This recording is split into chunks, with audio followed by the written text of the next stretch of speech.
Okay, hello everyone. My name is Kevin. I'm the training coordinator with the Association of State Floodplain Managers, and I'd like to welcome you to our webinar today. We're going to be talking about integrated planning, but before we get into the topic, I have a few admin announcements and things I just want to go over to kind of set the table here. So, number one, just want to let everybody know we're recording this session. So I know sometimes we move pretty fast through presentations and you may miss something, but if you do, don't worry. We do have a recording as a backstop for that kind of thing. So just wanted to let you all know you'll be able to reference this later on if need be. Next, I want to address CECs for CFMs as well as certificates of attendance and things like that. This event is eligible for one CEC for CFMs. If you're a national level CFM, and you're on for the duration with us today and you participate, we'll issue that credit onto your file automatically.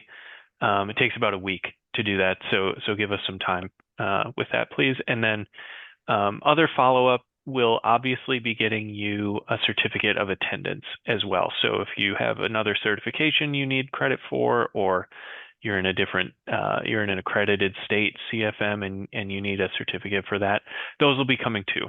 That also takes about a week. So I'll be sending you that via email. You'll get an email from me with your certificate attached should you earn one for today.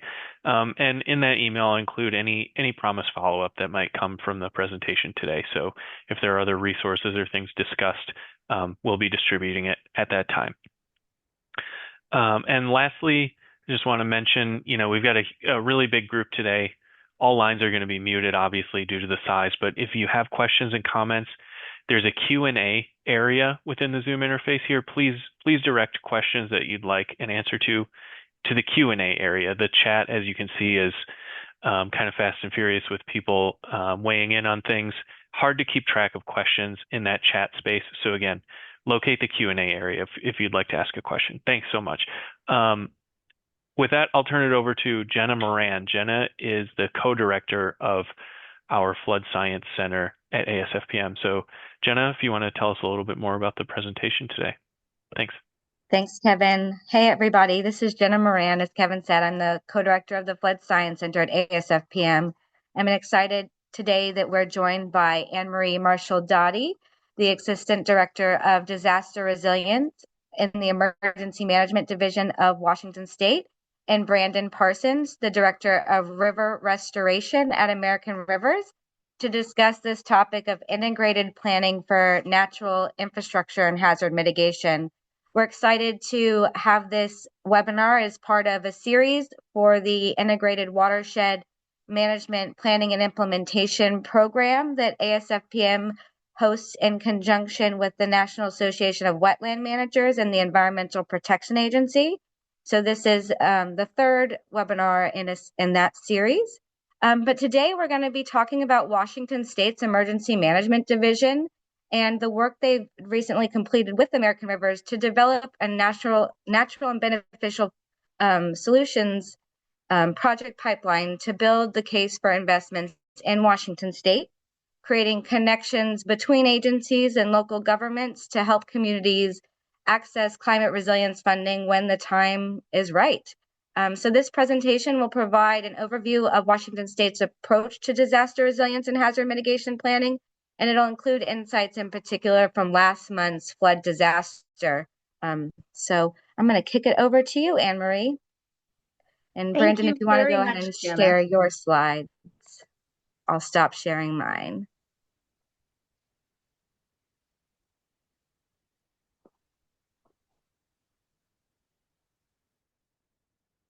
Welcome, everyone. As Jenna said, my name is Anne-Marie Marshall-Dottie. I am Assistant Director for Disaster Resilience with Washington State Emergency Management. I have actually about 30 years in the field and have been a floodplain administrator myself for one of our larger counties, Pierce County, Washington, for a number of years. And I'm really excited to talk to you today because this topic, particularly for those of us who live in Washington State, is so timely given the December event that we just went through. Brandon, can you move the slide forward? For some general background, in Washington State, we have about 10 natural hazards overall. Flooding, no surprise. Wildfires, one of our most common. We also have earthquakes, which are always a surprise when they happen. And we're preparing for the large earthquake, which is a Cascadia subduction zone earthquake and the impacts of that. We have volcanoes to keep it a little bit more spicy, along with your general train derailments, wind events, bridge collapses. Things like a worldwide epidemic are things which we also have here in Washington State. Next slide. But here for us, between 2015 and 2025, we've had 14 major declarations spread out. This, what you see before you on the screen shows where our major declarations have occurred over time. There is a combination. Some places get hit more frequently than others. It'll either be through a combination of wildfire and flooding, but flooding on the west side tends to be the biggest event that we see over time.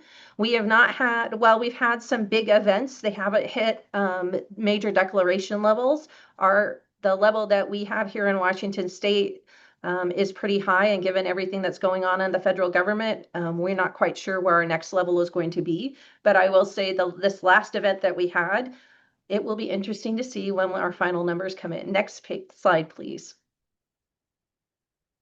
So flooding in Washington State is honestly both on the east and west side, primarily on the west side, coming off of the Olympic Mountains and the Cascade Mountain ranges.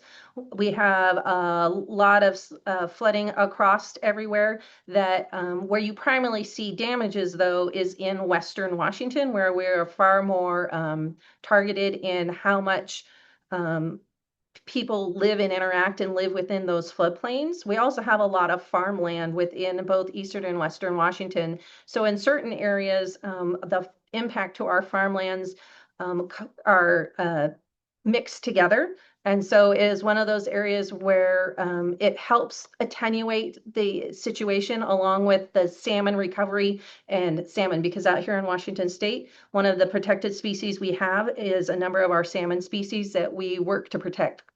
Next slide, please. We have a lot of different flooding out here. Not only do we have riverine flooding, but we have coastal flooding. These pictures that you see here were taken in 2024 along Puget Sound. It isn't a problem if there's no one there, but a lot of the communities around Puget Sound, it's absolutely beautiful, like you see along many of our big lakes around the United States. But these communities started as small fishing villages and then grew up to be very expensive mansions. And so what you see here is areas in which we probably should not have developed, but people really love to live there. And a couple of times a year, usually about this time of year, we start to see coastal flooding, and the impacts can vary greatly from time to time. Next slide. One of the other things we have here in Washington State, thanks to the wonderful geography and all the wonderful mountains we have here, particularly Mount Rainier and the mountains up north, is we have what's called channel migration. We have spent a lot of time here in Washington State mapping that channel migration. That occurs, for those of you who don't know, when you have a steep gradient that flattens out very suddenly and that river starts to move, and the geology is susceptible to that. So the example you see here before you is July 2021, and I'm pointing at a red barn. Next slide. By March of the next year, and this was not associated with a flood event, we had a number of high water events. You can see all of a sudden that they lost 360 feet of their bank. Next slide. And by November, the bank had eroded so much that it has undermined the house, and the house is now gone. The house had to be taken down. And this occurs in a number of areas in Washington State. It's not just here. This is along the Puyallup River in Pierce County, Washington. It's one of our hazards where you may think you're safe because technically these people are outside the floodplain, but this is a situation where the floodplain comes to you and you end up in the river water. So it's one of the things that In Washington State, many of us regulate as floodway. If you're designated within severe channel migration because of the geology, you're designated as regulated as if you were in a floodway. Next slide. Now, we can't talk about riverine flooding without talking about our December atmospheric river event. So just so in case you didn't know, we had an atmospheric river event that were back to back. And then to add a little extra to it, we had straight line winds and landslides. And we had a number of our burn scars from our wildfire season that had just ended in October also reactivate. So it was a lot. The first, what you're seeing here is the very first week of the atmospheric river event. We estimate the NOAA has done their preliminary estimate and report out on what occurred. They estimated there was 20 to 30 inches of rain in different river basins across Washington. The flooding and impacts were across 19 counties with 33 rivers which hit flood stage, along with 18 that hit major, and 3 of our largest river systems hit record levels. One of the things that was so striking about this event was it could have been so much worse. And that's what we have, our preliminary look at what's been going on has been that we had a lot of factors in our favor. One of our major factors is one of the river systems that was supposed to crest at 5 feet above record levels. Luckily, only crested like 6 inches above record levels. The other thing that helped was we moved very quickly. FEMA showed up and was available to help with their swiftwater rescues. People heeded the information that was coming in, and so a lot of people got out of harm's way. But we also did a lot right, and some of that is long-range planning. Washington State implemented the Growth Management Act in 1994, and you're starting to see the impacts of that. 3,000 homes were impacted, the first our preliminary estimates, with a number of other incidents around. One of the biggest areas that we did see major impacts, though, were across our state highways. There are initial estimates of $50 million in damage, and the damages from local roads have not been impacted. Here's a series of pictures to show what happened. So we had a little bit of all the things. We had landslides, we had flooding, we had straight line winds. The winds got up to anywhere from 55 miles an hour to 114 miles an hour at one point. So trees came down, power was out. We had 2 back-to-back flood events. It was the second event, for those of you in the business that know that receding limb on a flood event is the one that really gets you, and that's where we saw a lot of damage occur, particularly in King County, where they had a number of levees start to unravel. You see one right here. That was right in the middle of an urban area. So a lot happened, but we had 1 death out of all of this. Unfortunately, they had driven around a warning sign. And so we're very, very lucky here. And there is a number of reasons why we believe that we were lucky. So next slide. So one of the reasons that one of the many reasons that we were so lucky is Washington State, like many states across the US, have really started to take a look at their practices and how we approach the work that we do, because many of us, particularly in the more urban areas, face competing demands. We have farmlands, we have, for us, endangered species, which are our fisheries habitats and the interests of our tribal nations, and then we have people who want to live there. And they all come together and can be in competing demands, and we have to find our way through. And so in Washington, we've worked really hard to develop a number of ways to come through and to start thinking about a more holistic approach to not only floodplain management, but how we address that in our hazard mitigation plans and move those mitigation plans forward so that we are thinking holistically, thinking long-term, and looking for multi-benefit solutions. One of the ways that we do that, because floodplain management is so complex and has so many stakeholders with very varying differences, is you've got to work really hard when you're working at the local level to bring together as many people as you can to have conversations and to build that trust so that as you move programs forward, that you can work together to develop programs that meet multiple needs. One of the programs that we have here in Washington State is the Floodplains by Design program, which has pushed out around $359 million in grant funding to the local communities, also around for 19 different counties, to work together to build integrated floodplain management solutions. Next slide.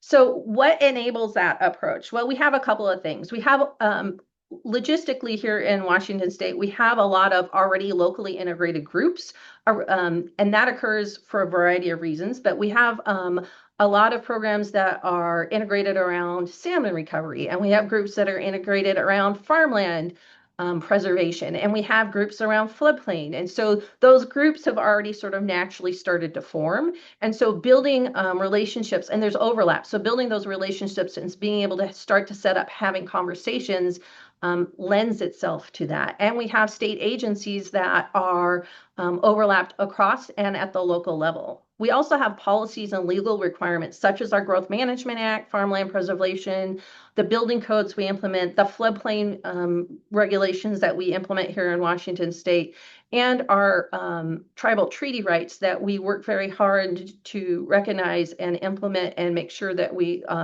as residents of Washington, are not impacting our tribes in ways that are detrimental, and trying to work our way back to where we should be, sort of helps set that tone. It gives us parameters in which to work around. We also have a lot of data that's available to us. We have a lot of climate-informed planning occurring through the University of Washington. It helps to have really two big, great universities here in Washington that do a ton of research for us. So University of Washington and the Washington State University provide a lot of data for us. They have a climate impact group that specifically looks at climate issues. We have close relationships with our own Washington State Geological Society that helps provide us data. And we use all of that data in all of our planning, both at the local level and here at the state level as we move forward with our hazard mitigation plans. We also have a lot of not only programs for floodplain specifically, but we have a lot of programs here in Washington that address things such as culverts, and a culvert replacement program that was out of necessity to make sure that we were not impacting salmon species. So we have a program where communities and Washington State work together to improve fish passage through culvert replacement, which is one of the things that we found during this flood event. Is areas where the culverts have been replaced and the water was able to flow, we had better results. Where we also had water impounding and we were able to get in there and pull those culverts out, the water was then able to move through, and we're replacing those with much more fish friendly, not only fish friendly, but larger capacity culverts that can actually move the water through the system. These are systems and projects which are based in the concepts that we see in nature, particularly given where we talked about channel migration, and we learned that our river systems do not like to be contained. And so having to look at different solutions to not only meet the needs of not having to repeatedly put back a levee system that is an area that is being taken out, and moving that levee system back allows for that river to move more naturally. Then that also allows for better salmon migration through the area and better habitat in the area. And then working with our farmlands to preserve them helps keep farmland in production, and then also keeps people out of harm's way. Next slide. So this is, just to give you a little taste, this is that whole community resilience concept. This happens to be a map from the Floodplains by Design group, where they've sort of mapped out where all the different projects are spread across Washington State in those 19 counties.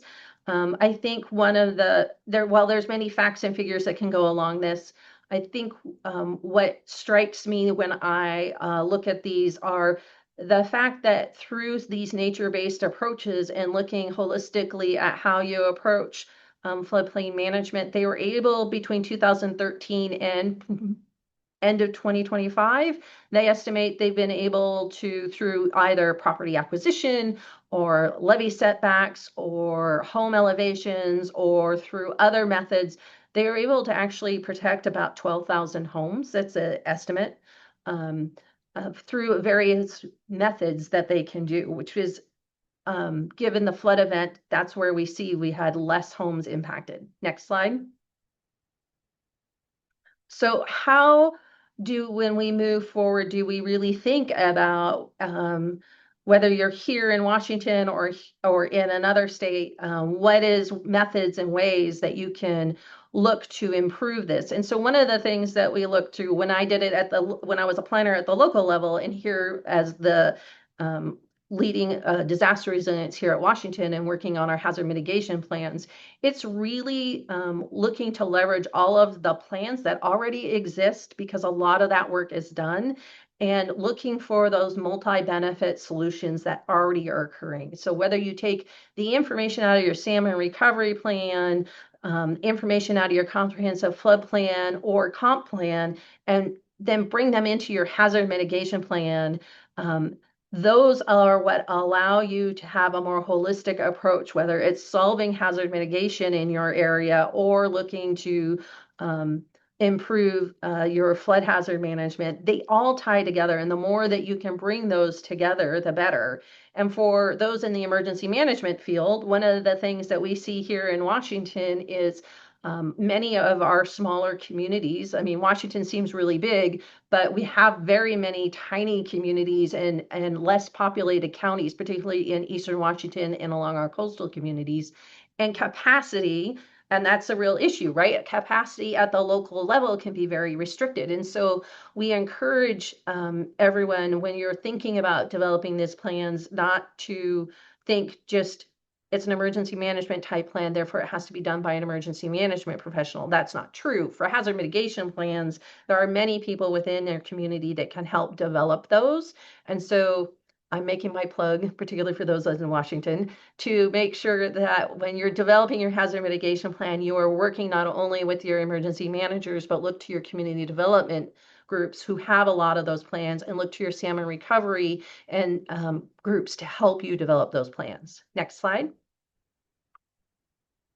So how do I pay for it? So this slide that you see before you is something I stole when I was working with Pierce County, and it was how we paid for it. And the group, we were called Floodplains for the Future in Pierce County, Washington.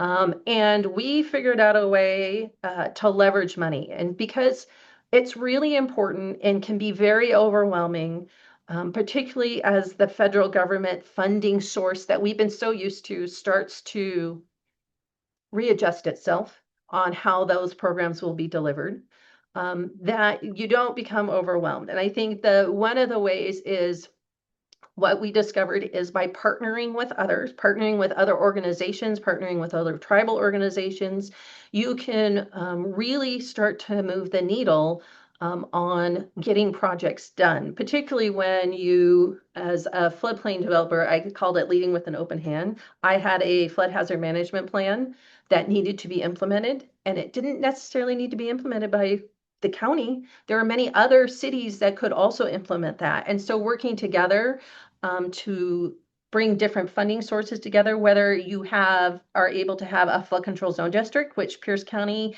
King County, and a couple of other counties around Washington State are able to do. They can bring in varying levels of funding in. Whether you have a conservation district in your community that can help bring in money, realized size excise tax, working and partnering with like the city of Sumner. We worked with them. We worked with the city of Ording on projects to bring in funding to help implement projects.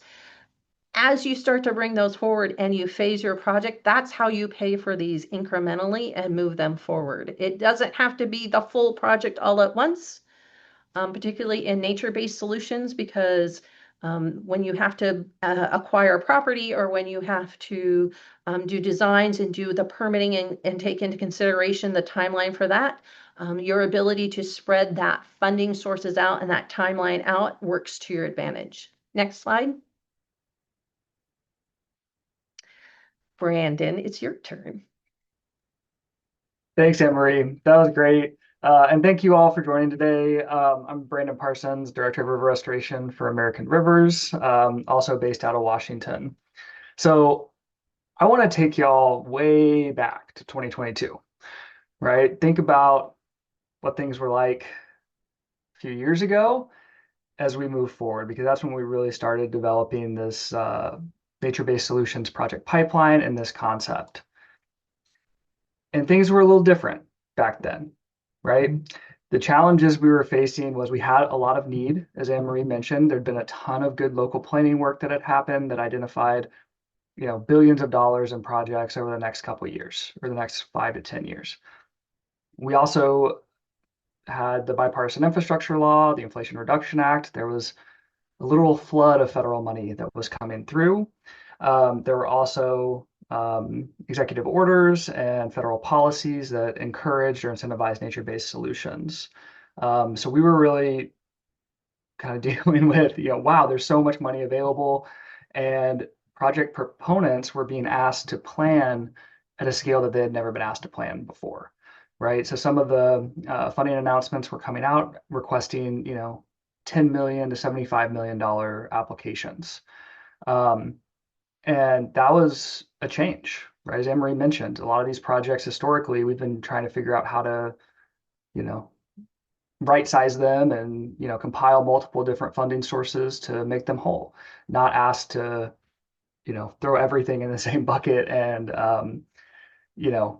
really go after these large funds that were available. And that was particularly hard for smaller communities that didn't have the capacity and resources, hadn't had the long-term planning investments, and didn't necessarily have the administrative components to handle, that amount of money.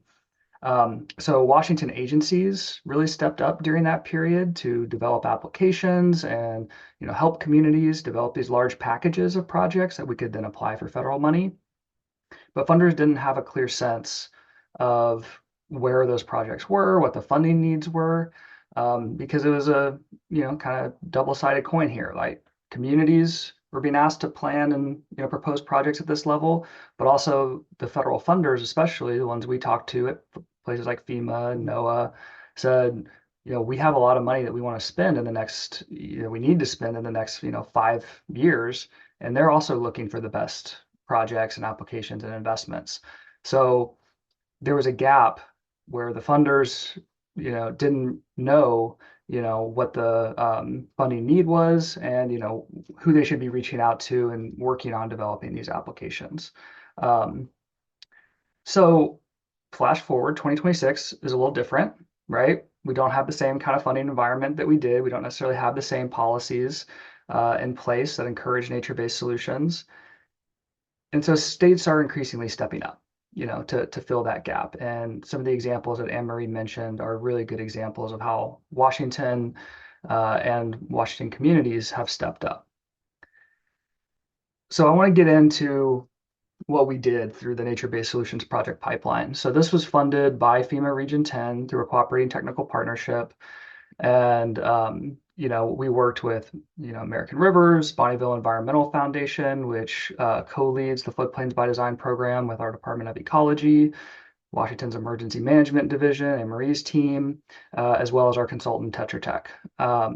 And we worked really closely with tribes, local jurisdictions, special purpose districts, NGOs, et cetera, to understand, identify, and map the unfunded need, right? So we asked folks, where do you have nature-based solutions projects, and what are some of the opportunities, whether they're, problems and ideas you're trying to advance, planning efforts or projects. What do you need over the next, 2 years, the next 2 to 4 years, and then 4 years and beyond.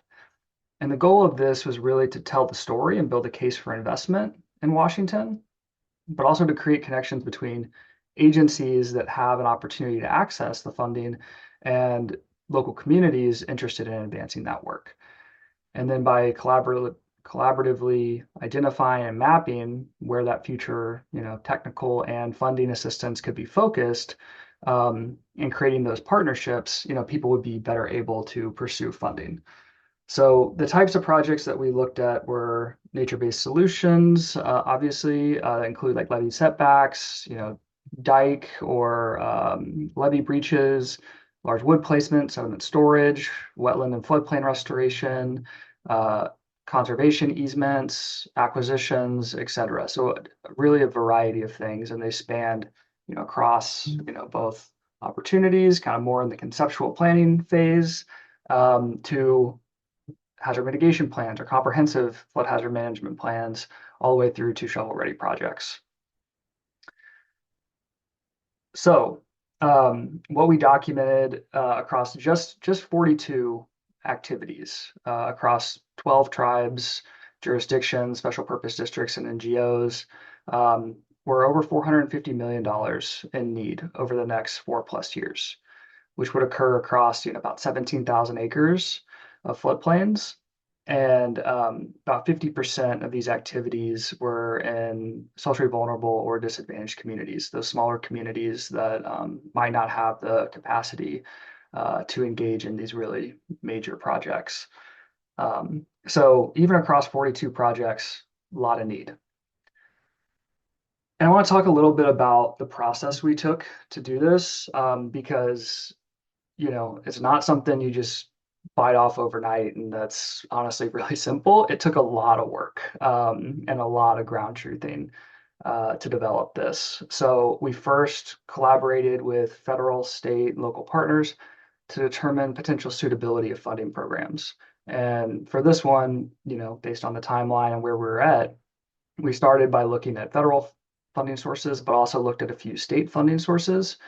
And we began to kind of break down those funding programs based on kind of their eligibility criteria. So what projects could they fund? What are some of the kind of enabling features that you need to have in place in order to access those funds? A good example of that is hazard mitigation plan.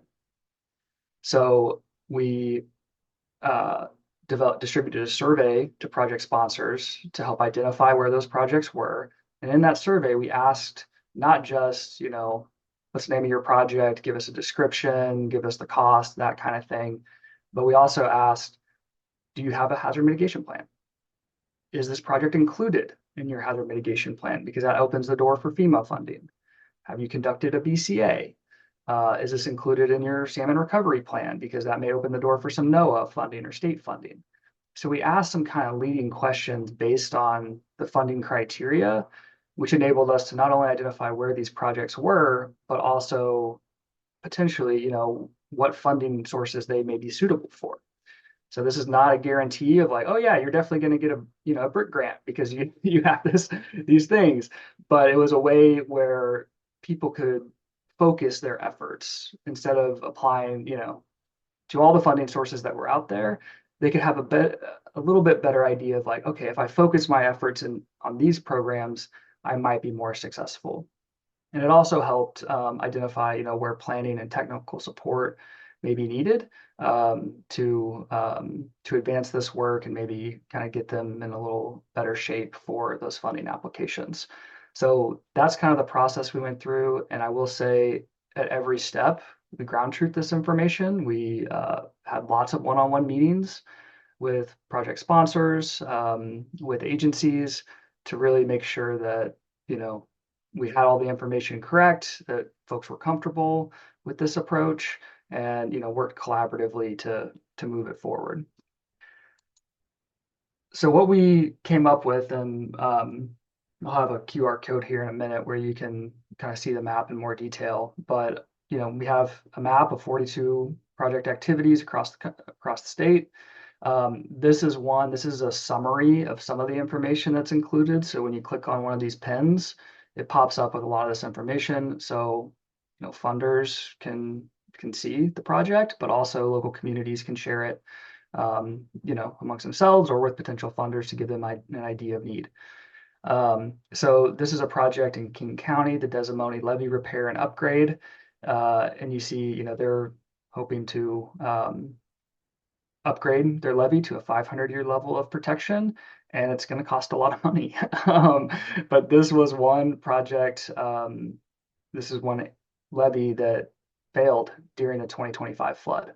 So you saw that picture earlier from Anne Marie where this levee breached in an urban area. That was this levee. So this is just an example of how kind of doing this integrated planning, but then also kind of taking it a step further to identify, okay, what are the actual projects coming out of this? What's the funding need? Where can they apply for funding? What might be suitable?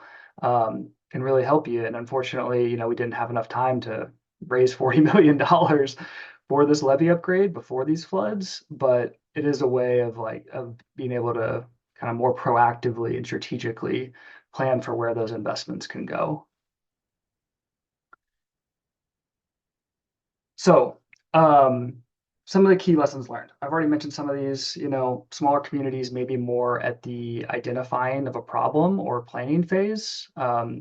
Communities that have had sustained investment in capacity and collaboration tend to be further along. They tend to have, better plans, more shovel-ready projects because they've just had that sustained investment. They've been doing this longer, right?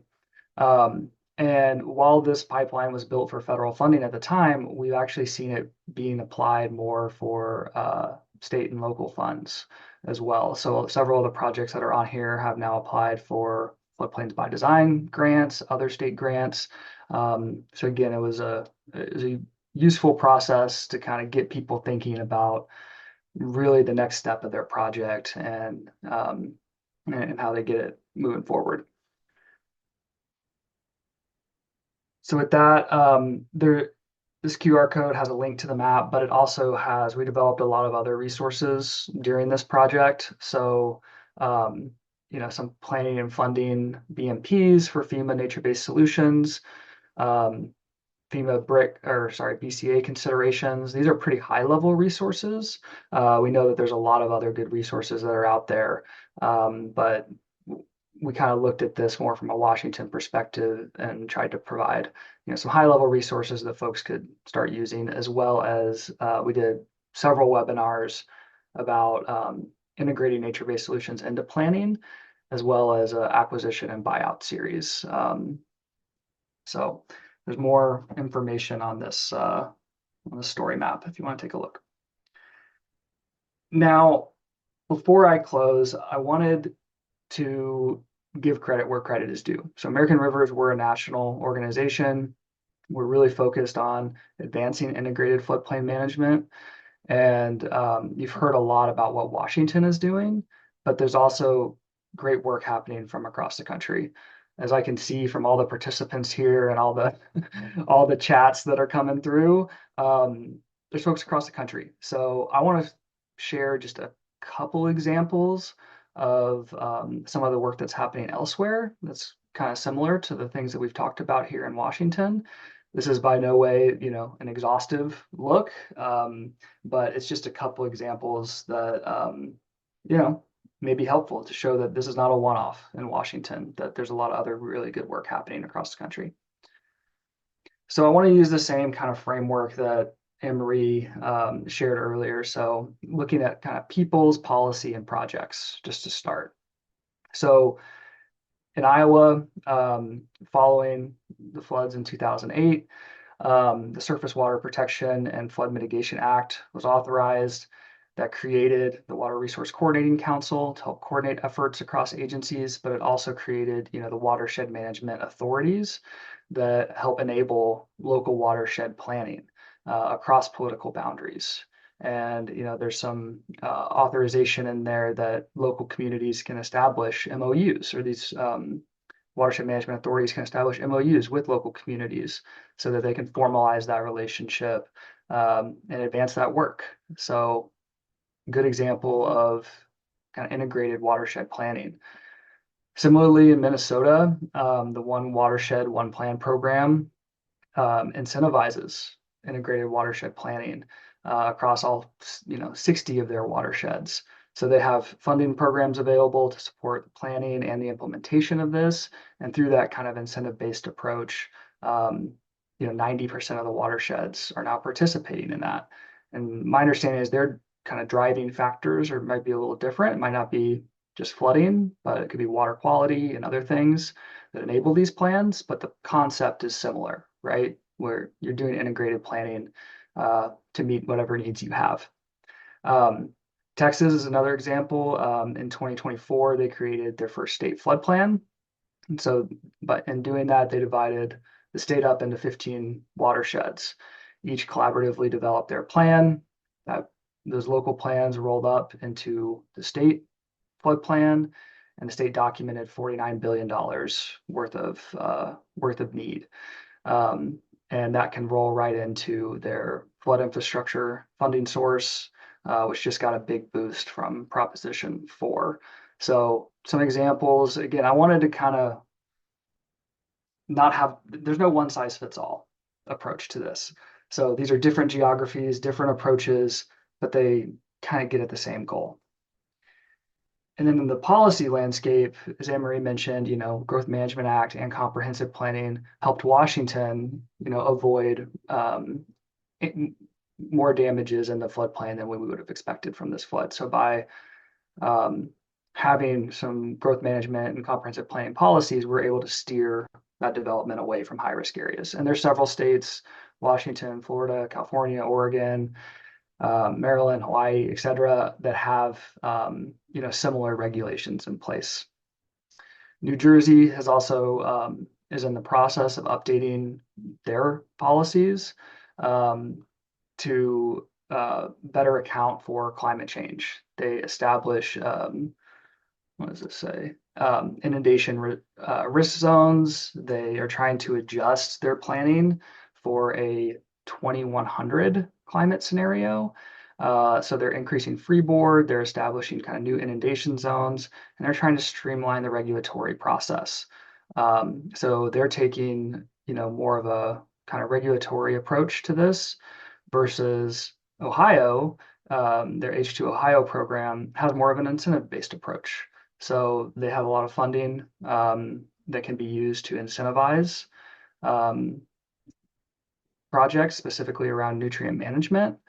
And through that program, they've gotten a lot of agreements with local landowners, voluntary agreements, that has resulted in, over 2 million acres being enrolled in these nutrient management plans, and 19,000 acres of wetland and floodplain habitat.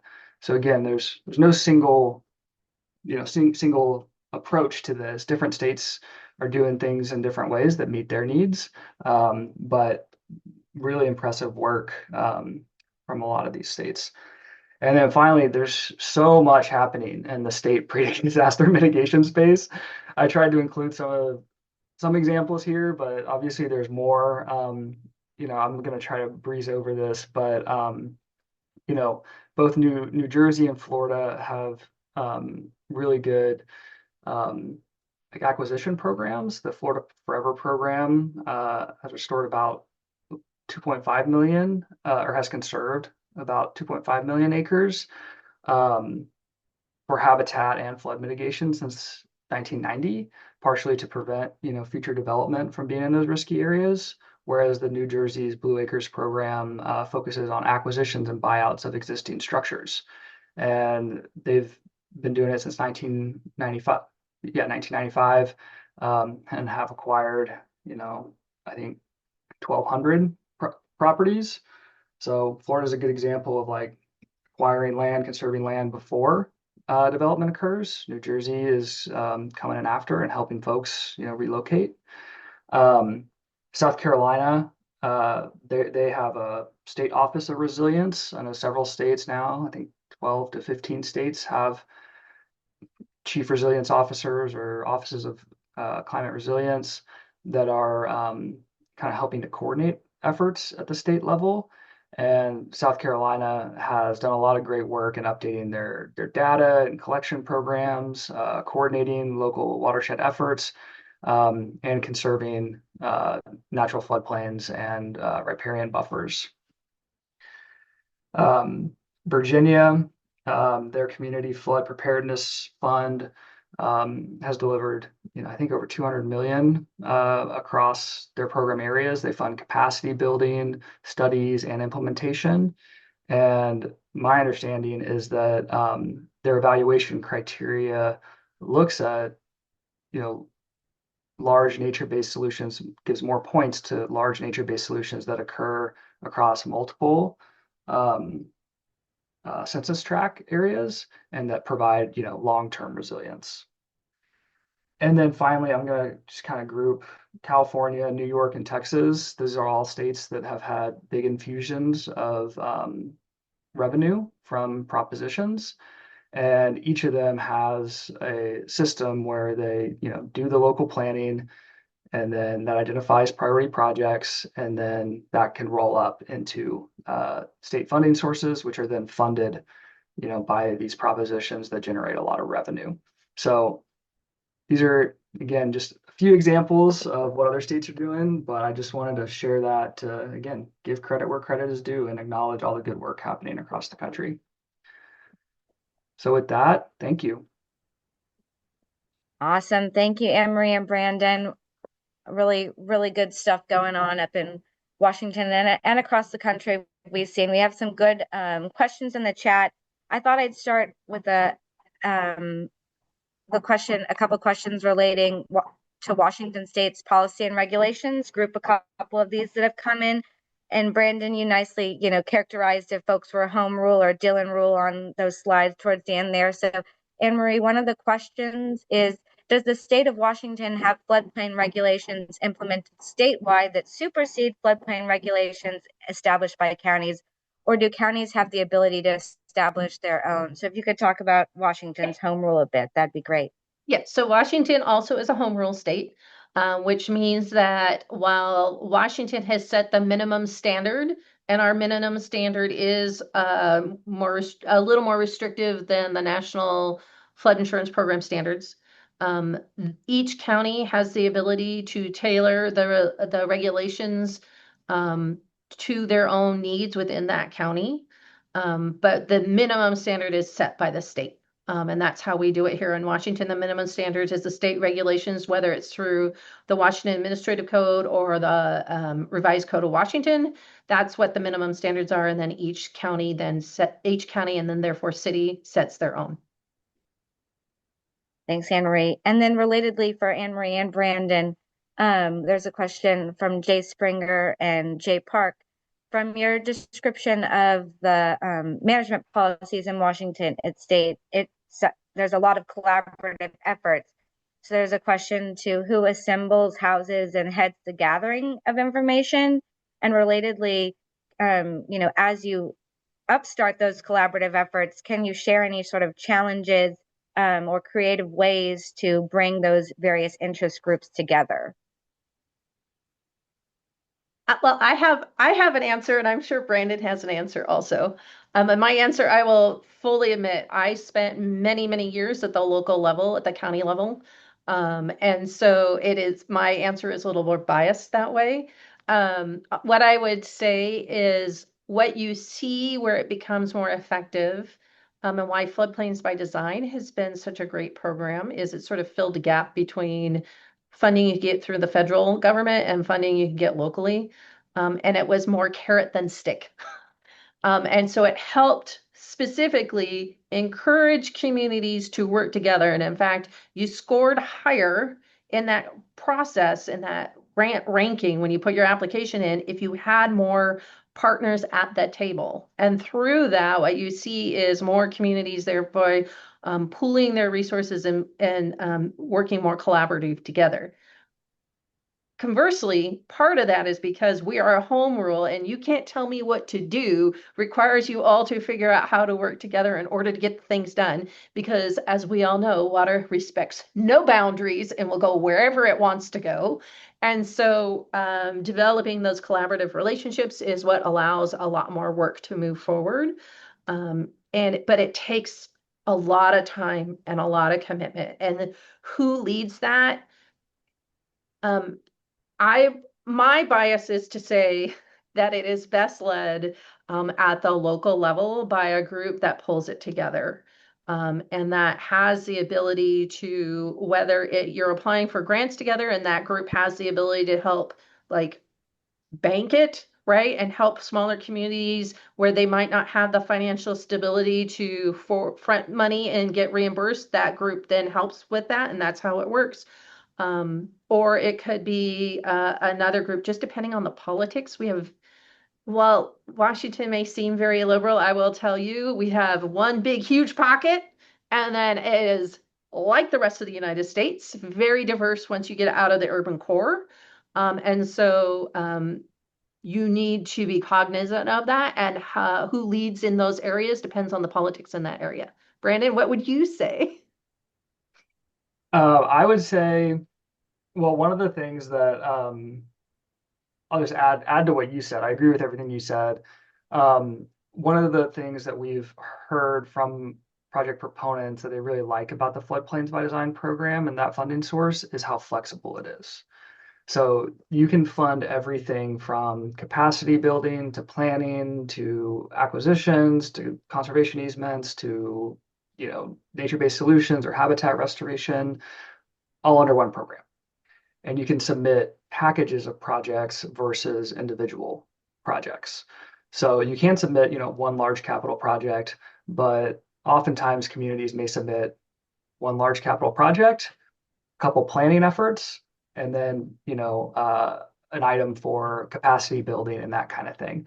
So through that effort, you can advance multiple things at the same time, and you're still, leveraging different funding sources, but you have more flexibility in those funds. So let's say that conservation easement that you're trying to get falls through, you can also then pivot those funds to something else.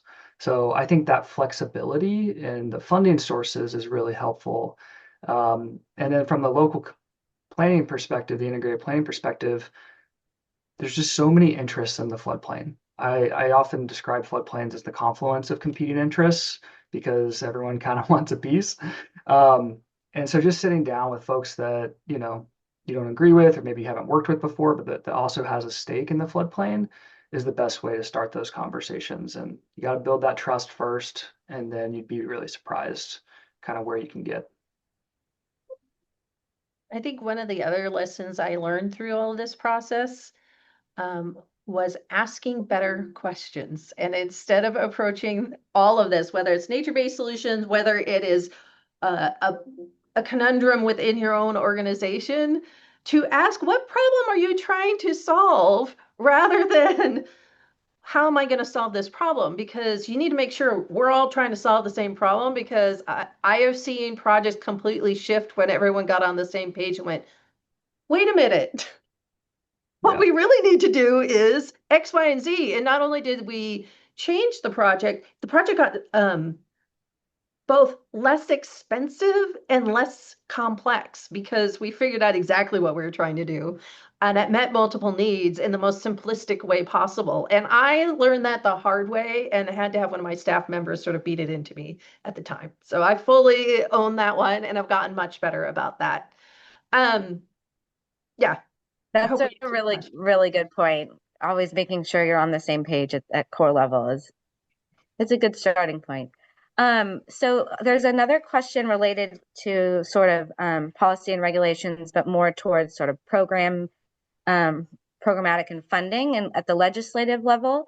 And looking at sort of one question is about wanting to hear a bit more, if possible, about how the floodplains by design program was enabled. And then similarly, question about sort of how the legislative stuff that you talked about, Brandon, about getting folks set up at the state level to implement integrated planning. And along both those lines, like what's sort of the reporting efforts back to legislators, or how does that conversation have to continue to evolve to make sure that those investments and those programs continue to be? All right, so there's a lot there. I'll take a first crack at it. But so floodplains by design got started because of the competing demands in the floodplain. So we had salmon recovery goals that we needed to meet. There had been a lot of work done in the salmon recovery space, and the creators of that program, principally the Nature Conservancy in Washington, looked at, okay, why are we not able to, accurately meet our salmon recovery goals? What are the barriers to salmon recovery? And they realized, a lot of the recovery work needs to happen on agricultural land. A lot of it needs to happen within the regulatory floodplain. And so you have to work with the floodplain management interests, with the restoration interests, with the tribal interests for sure, and with the agricultural community. And the salmon recovery work, was pretty focused, as it should be, on habitat creation. And so folks kind of took a step back and said, if we want to have, both resilient communities and, thriving natural systems, we need to work together. And so we need to work across farm, fish, and flood interests. And so they started having conversations, and it started really based around Puget Sound. But then ultimately, they made the case that we need to be working better together because it'll benefit, all these different interest groups in this different way. So they went to the legislature. They get a funding proviso every 2 years through our capital budget cycle. Floodplains by design is not in statute, which makes it maybe a little more flexible. But there are also a lot of the program examples I mentioned are in statute. So it all comes down to, how the state operates. Washington is good about funding budget provisos. And then it's been sustained because of the collaborations, right? So every couple of years, folks go back to the Capitol, report on their success, what they've been doing, to the legislature. They do tours with legislators, all times of the year to let them know what's happening. And I will tell you that it is really compelling when you go to the legislature or Congress with kind of former opponents now working together. Those are the best meetings I ever have, when you can walk into a room and a legislator says, "Oh, what are you guys doing together? I thought y'all hated each other. I thought y'all been fighting for decades. What are y'all doing here?" And you say, "Hey, we came to an agreement, and now we need, X amount to work through that." Legislators, in my experience at least, love to hear that. They're constantly bombarded with problems. And so if you can come together yourself and then come back to them with a solution, it's really compelling. So it's been sustained by that really diverse collaboration. That's what makes it work. I would add on to it, what makes floodplains by design unique is it is a private-public partnership. And because you have somebody with a different perspective that is on the outside of state government, that is what helped drive the change that needed to happen. Because we government people, we know the box, this is our box, and we're going to stay in our box, and this is all. And having someone help give you permission and help guide you through thinking differently, applying your exact same things differently, is what makes particularly that floodplains by design unique. It wouldn't be what it is without having a backbone organization that sits outside government. Yeah. And is tied to them. They do a phenomenal job. We're on our second backbone. They're on their second backbone agency. Department of Ecology runs a type program. And just to give you perspective, our Department of Ecology is huge. It's like our EPA. They cover all the things, but a couple of things. And so they're a huge organization, and even they need help doing all of these things. So yeah. They're a great group of people, very talented, passionate people. Awesome. Well, we might have time for one more question. I might try and squeeze it in. We've got 2 minutes left. We have a couple questions related, actually, a little bit more digging into specifics on channel migration. There's a question on if you could address sort of the relationship between fluvial erosion and channel migration, and then in particular, if Washington State has incorporated channel migration mapping into your development regulations, whether that be floodplain, zoning, subdivision, etc. So I'm going to do the second part first. Yeah, I'll take a really quick crack at the first part. Okay. So we've worked with folks in Vermont and other places, and my understanding is that there's just different names for the same thing. we call it channel migration zone. Other places call it fluvial hazard mapping. Other places call it, river corridor management. But it's all the same thing. Rivers move, and how do we, figure out where they're going to move and mitigate against it? Yeah, and channel migration is like the effect. The fluvial erosion is the cause, and then the other thing is what happened and how fast that happened. I think would be the answer. And in Washington, yes, it is part of there is a move to everyone to get their channel migration zones mapped, and it is part of your local regulations. Some counties treat them slightly differently because, again, home rule state about how you choose to do that. And they're not in every county. You typically, for us, have to have a stratovolcano with a lot of sediment coming off of it. Here we have that. We have off of the stratovolcanoes, which we have 5. There is like 13 plus times the amount of sediment coming off those river systems rather than other river systems. So it's a lot of sediment going from 14,000 feet to sea level in like 80 miles. So things happen. Indeed. Well, thank you both. Really, really awesome presentation and conversation today. We'll just look through the rest of the questions and see if we can get them answered, and we'll post them along with the webinar slides and recording, and make sure everybody gets access to that. So thank everybody and have a great rest of your week. Thank you. Thanks all.